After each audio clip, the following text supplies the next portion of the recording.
Hi, it's Linda Kroll.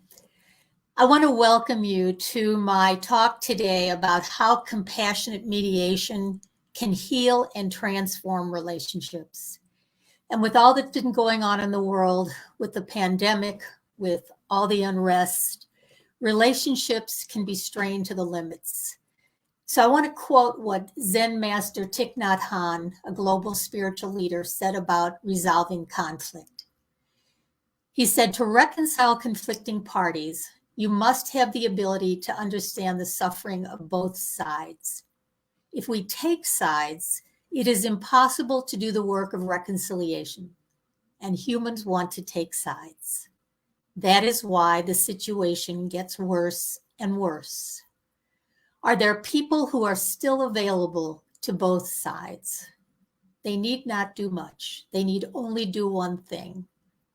Go to one side and tell all about the suffering endured by the other side, and go to the other side and tell all about the suffering endured by this side. That is our chance for peace.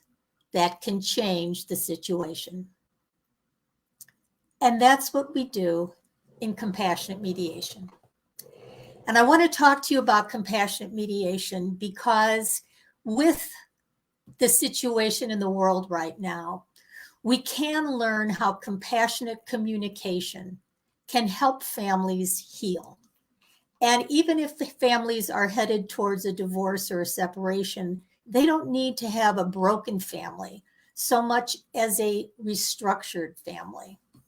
And what compassionate communication does, it helps you learn how to speak from your highest self, to let go of limiting beliefs, to unburden pain from the past and relate from your heart. And that's what we offer in compassionate mediation. And I see the compassionate mediation community as being a group of professionals, therapists, mediators, attorneys, coaches, clergy, counselors who know this process and can help people that need it learn how to relate with empathy and compassion.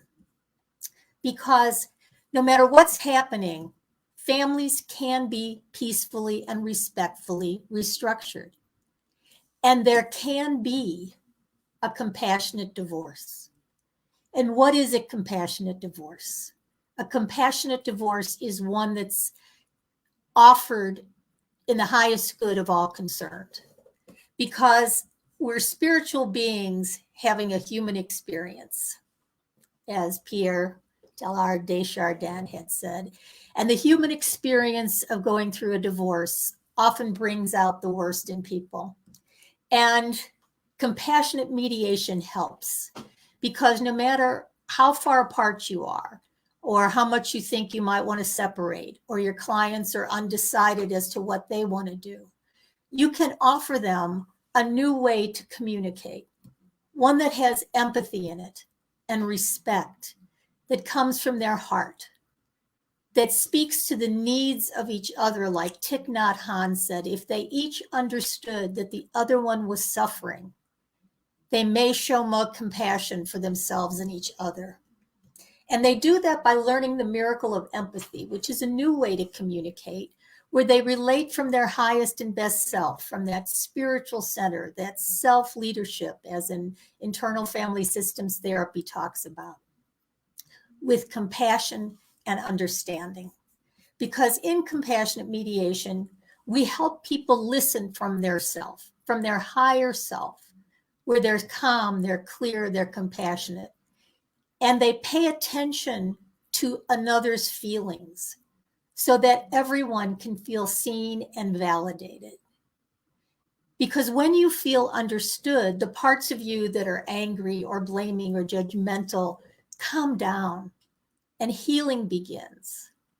And sometimes learning how to give one honest apology for actions or inaction that cause pain can save thousands of dollars in attorney fees, minimize damage to children, and create an atmosphere that fosters resolution. Because if children are involved, you don't want them to suffer. I like to say we should shield our children from the shrapnel of our animosity. It doesn't have to be the typical adversarial parting if people are going to part ways.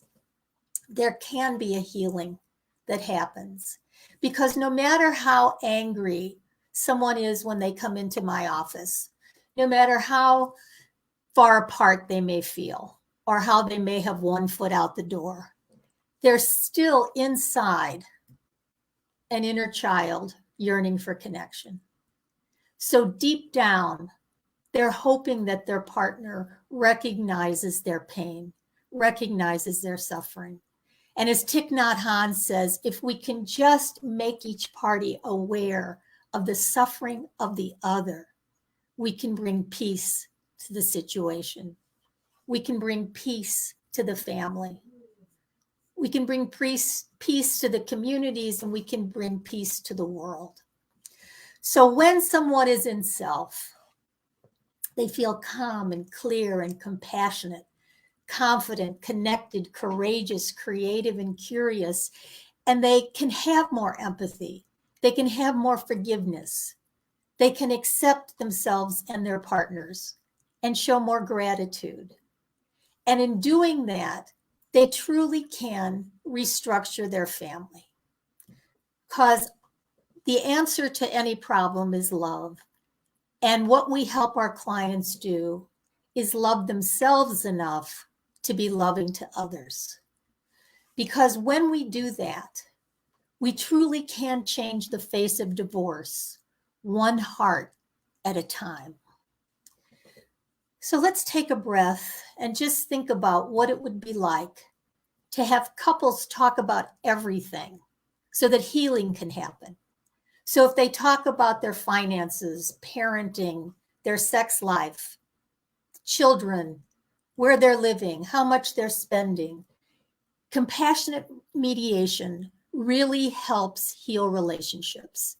And it does that by the professional, the coach, the therapist, the mediator, the attorney, the clergy, the counselor. It helps when you stay neutral, when you don't take sides, and when you do what Thich Nhat Hanh says, when you go to one side and tell all about the suffering endured by the other side, and go to the other side and tell all about the suffering endured by this side. So I want to invite you to join me in my Compassionate Mediation certification, because what we're going to do is help our clients coming out of this pandemic to communicate with compassion. But the professional can expand your expertise, your impact, and your income with the compassionate mediation process. And I have a free training at compassionatemediationtraining.com where you can get a free roadmap of the process.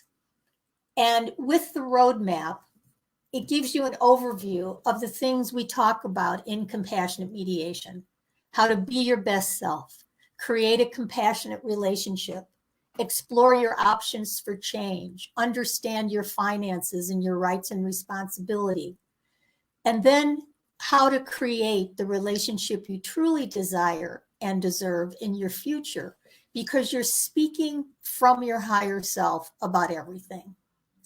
And again, when you listen from yourself, or your client listens from their higher self, they hear, they understand, and they empathize. And that's what we're looking for. We're looking for empathy. We're looking for authenticity.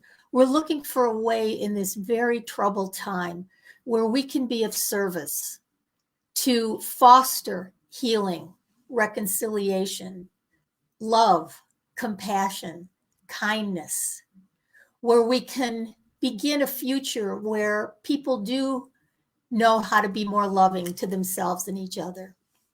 And they can create compassionate relationships and learn to ask for what they want and need. And you can help them do that. You can help them avoid the stress, the current stress of life, of their relationships, of their situation, of their finances, of their health. And you can help them communicate in a way that brings more peace, more love, more joy. And I want to offer you my Compassionate Communication Care Kit. Go to lindakroll.com/CCC and get a guided meditation to help you get to your higher self. There's a 4-minute video on how compassionate communication can help you have better relationships. There's a relationship assessment where you can take a look at where your relationship is now and how to make it better. And there's a compassionate mediation roadmap for your personal use or your professional use, where it gives you an overview of the process and how you can integrate it into your practice now. Because I've been doing this for many years. It's a mixture of internal family systems therapy, Chopra certified self-leadership, higher consciousness, and it gives the legal, the emotional, the spiritual, the financial information and support so that there can be a new beginning for people. And we can do it together. We can do it as part of a community. And what I'd like to invite you to do is join me in the community. I have a compassionate communication group on Facebook, and I go live there twice a week.